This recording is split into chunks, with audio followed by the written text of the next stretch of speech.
Hey everyone, and welcome back to the channel. So today let's take a look at the all-new Audi S5. This model also has the Premium Plus package. Huge shout out to Audi Northlake for providing this sedan for me today. Take a look at their website. That link is down in the description. This S5 is finished off in Daytona Gray Pearl, and the MSRP is just over $70,000.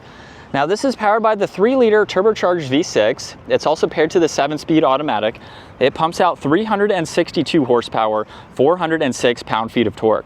That power sent through the Quattro all-wheel drive system, propelling this 4,300-pound sedan from 0 to 60 in 4.3 seconds. Its top speed is 155 miles an hour. It also has a fuel capacity of 14.8 gallons, and you'll expect to see 20 miles per gallon in the city and 29 out on the highway. This also has a wheelbase of 114 inches. Its overall length is 190.1. It has a width of 73.2, a height of 57, and its ground clearance measures in at 4.5 inches. Now, as we take a look at the exterior styling for this latest design, let's start off with the dark housings for the headlights, high beams, DRLs, and turn signals. Everything is LED, of course, and it has a really nice, unique design for that turn signal.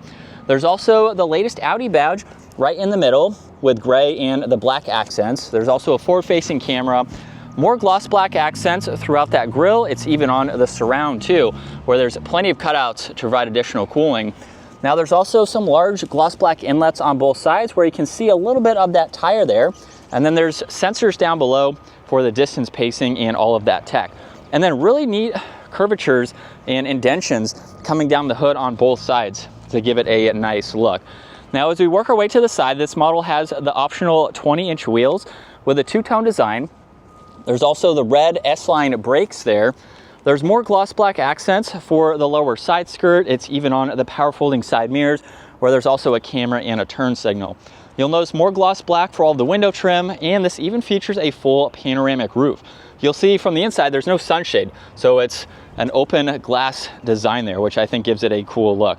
You'll notice too some really nice lines that flow down the side, and the new design for the door handles where there's some gloss black accents. You just reach in, grab that electronic release, and that is how you can open up the door.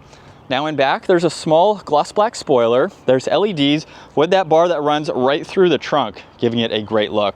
Now there's a backup camera, all the parking sensors, and then the quad tip dual exhaust. Now to work our way to the interior, just use the button on the key fob or the electronic release underneath. And you'll notice that this has more of that sportback design, so it doesn't open like a traditional trunk, giving you a lot more interior space. So you can use this for larger items as needed. You have a net on one side along with a strap there, and then there's also some storage underneath the floor. You might be able to put a few items down there if needed. You have a first aid kit, and then of course you can fold down those back seats to get even more interior space. And then there's two buttons up top to either close it or lock the vehicle. Now this does still retain proximity door handle, so just grab any door handle and you can unlock it.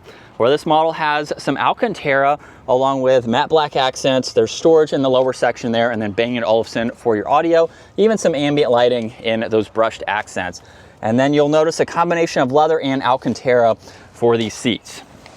And then at 5'10", it's pretty easy to get into. You have some storage pockets, auxiliaries and vents, even some temperature adjustments right in the middle. A little bit of a bulge there if you do have a middle passenger.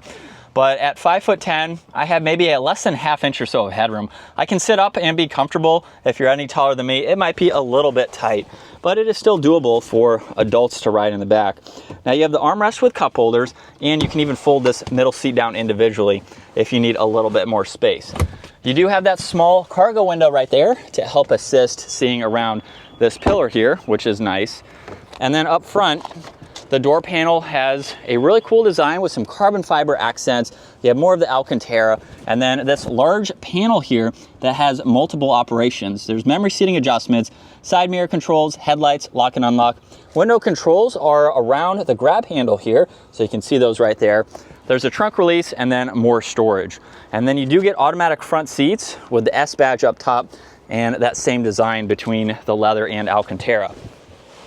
And then once inside, this has a new design for the steering wheel. It's a flat top and bottom look to it with solid and perforated leather.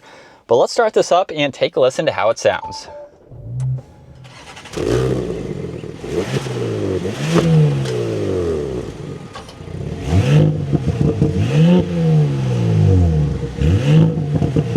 And coming back to the digital gauge cluster now, you'll see on the left side and the right side, there's going to be some information that you can go through using these controls right here. So if I use the button on the left, we can start to toggle between information on the left side of the screen. And then go to the right control, now we can view info on the right side. If I click on view, it's going to hide that information away to where you just have info right in the middle. And then you can also scroll up and down depending on the screen that you are in. So you can go through some more of this information just depending on the setting. There's also another control for the head-up display, so you can go through a few different settings depending on what you would like to see, which is nice. Now this also has paddle shifters on both sides. It gets a heated steering wheel. There's also volume tuning, Bluetooth, and voice commands, and you do have a favorites button as well.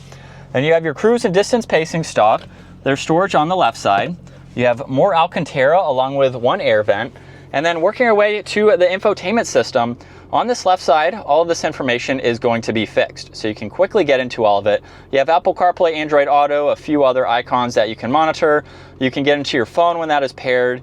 You also have various settings, depending on how you want to set everything up. And then if you push on the car icon, you have a lot more that you can get into. This is also for your favorites there as well. And then you have a lot more services and info that you can go through just to adjust everything accordingly. Now the lower section is always going to be fixed, so you can get into your heated seats, temperature adjustments, you can even get into the menu for your climate controls, and you can even adjust the rears from up front, which is nice to see. Now there's more Alcantara underneath that along with air vents. There's wireless charging with some auxiliaries, you have volume and tuning, and then even a shortcut to drive select. So you do have a few different driving modes, just depending on the throttle response and the exhaust note that you would like. There's traction control along with engine start stop. You have cup holders, and then there's also a shortcut to some of the safety features that you can turn on and off, as well as a shortcut to the camera system, or you can just put it into reverse and bring it up that way. Where you can go into a full screen view, and you have the forward facing camera, of course, when you put it into drive, and then the e-brake is also going to act as park.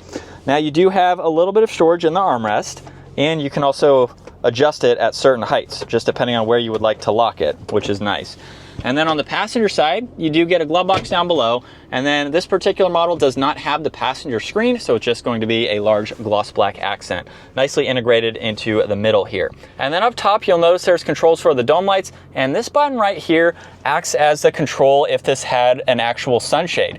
But if I just start pushing it to the back, you'll notice it start to close here, and we can block out the sun. You can go in the opposite direction and basically open it in a sense to bring the sun back out. Pretty cool to see that. And then you can push on it and actually have different lines there if you want a little bit of sun coming through. So very cool to see that transparency there and that tech.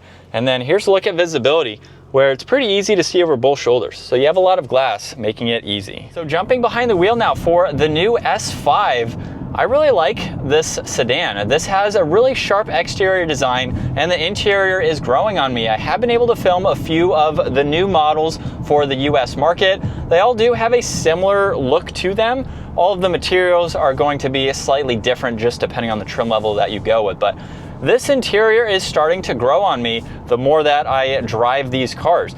So with this performance model, let's put it into a dynamic. And coming around this turn, you couldn't even tell that we did that turn. This is a very performance-oriented vehicle. Not like an RS model, but if you're looking for something, basically a step up from the base or an A5, this is going to be a great sweet spot in the middle in terms of its pricing and the performance that you are going to get. So if you're looking for something where you might take it on a back road here and there, but you don't really need it every day, I still think it is a great option. Now we do have the paddle shifters as well, and it sounds really good. Paddles are very responsive too, so it's definitely a quick vehicle to drive. It's also very comfortable, as you would expect from Audi. Being a luxury brand, this is going to be a well-refined sedan, more of a sportback because of the rear design. But this is something that you can absolutely daily drive, just get those luxury refinements and a very comfortable vehicle to drive. And in terms of what it's like being in the driver's seat here at 5'10", it's very comfortable. We do have a height adjustment seat here, and I have maybe 4 inches or so of headroom, so you can be taller than me and still fit comfortably in this model.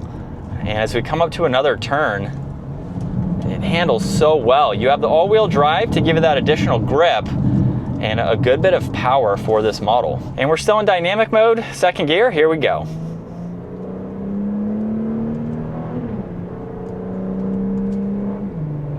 And just a mild acceleration, we're up to speed. And of course you can put it into some of the other settings where the exhaust is going to get a little bit quieter, as hopefully you can tell. And you do have a little bit less throttle response, just depending on the driving that you were doing. But this is what it's like to be behind the wheel for the new S5. I think this is a great look. I will say, I'm not sure if the S5, you have the option of going with that passenger screen, so it is interesting to see how large that is, but they of course are just reusing it without the screen. So it would be cool to find one with the screen just to showcase that. I did get to check one out for the SQ5 model, but other than that, this interior is very nice. We have a lot of premium materials for this model. Of course, you don't have to spec it with the Premium Plus package, which is almost $4,000, and you can go with an A5 if you don't need this additional power. That is a 4-cylinder, less expensive, of course. So you have some options just depending on your budget. But in general, it's a really nice place to be. We have a great layout, all the tech is easy to use, and hopefully you've been able to tell just how comfortable and quiet this is to drive. It's a pretty low car, but you have good visibility all around and just something that you can drive every day. And then we'll just test the maneuverability real quick. Being a smaller size vehicle, we should be able to do this in one turn here, just swinging it a little wide. Steering seems pretty tight, and just like that, we were able to make that U-turn there. And then we're still in comfort mode.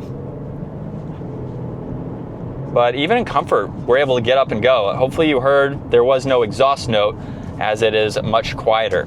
But that is going to wrap it up for the all-new Audi S5. Once again, huge shout out to Audi Northlake. Take a look at their website down in the description. Give this video a huge thumbs up if you enjoyed it, and consider smashing that subscribe button so you can stay up to date with our daily uploads. I will see you all in the next video.